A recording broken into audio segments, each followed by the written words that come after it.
Ukraine যুদ্ধে রুশ বাহিনীর আগ্রাসী ভূমিকা, ট্রাম্পের অধীনে যুক্তরাষ্ট্রের সঙ্গে জার্মানির সম্পর্কের টানাপোড়েন এবং আন্তর্জাতিক নিরাপত্তা হুমকি মোকাবিলায় জার্মান সেনাবাহিনীর সক্ষমতা নিয়ে অখুশি পশ্চিমা মিত্ররা। এমন পরিস্থিতিতে প্রতিরক্ষা খাত আরও শক্তিশালী করার চিন্তা করছে জার্মানি। স্থানীয় সময় মঙ্গলবার এ নিয়ে দেশটির পার্লামেন্টে নির্বাচিত জনপ্রতিনিধিদের মধ্যে তর্ক বিতর্ক ও ভোটাভুটি হয়। এরপর সামরিক খাত শক্তিশালী করতে কয়েক হাজার কোটি ইউরো তহবিল বরাদ্দের সিদ্ধান্তের কথা জানানো হয়। নবনির্বাচিত রাজনৈতিক দল সিডিইউ এর প্রধান ও সম্ভাব্য চ্যান্সেলর ফ্রিডরিশ ম্যার্চের এবং সাবেক চ্যান্সেলর শলসের দলের এমপিদের ভোটের মাধ্যমে সংবিধান সংশোধন করে এই তহবিল বরাদ্দের বিষয়টি নিশ্চিত করা হয়েছে। তবে বিলটি পাশ হতে প্রয়োজন পার্লামেন্টের উচ্চ কক্ষের অনুমোদন।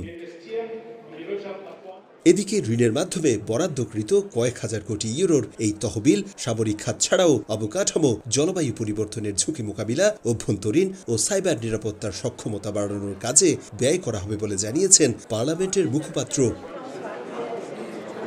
তবে সামরিক খাতে বিপুল পরিমাণ অর্থ বরাদ্দের সিদ্ধান্তের ঘোর বিরোধিতা করছে পার্লামেন্টের প্রধান বিরোধী ও কট্টরপন্থী দল অল্টারনেটিভ ফর ডয়েচল্যান্ড এএফডি, বাম দল দি লিঙ্কে, জারা বাগেনকনেস্টের বিএসপি সহ বেশ কয়েকটি দল। সংবিধান সংশোধন করে তহবিল বরাদ্দের বিষয়টিকে ঋণ করে ঘি খাওয়ার মতো বলছেন দলগুলোর নেতারা।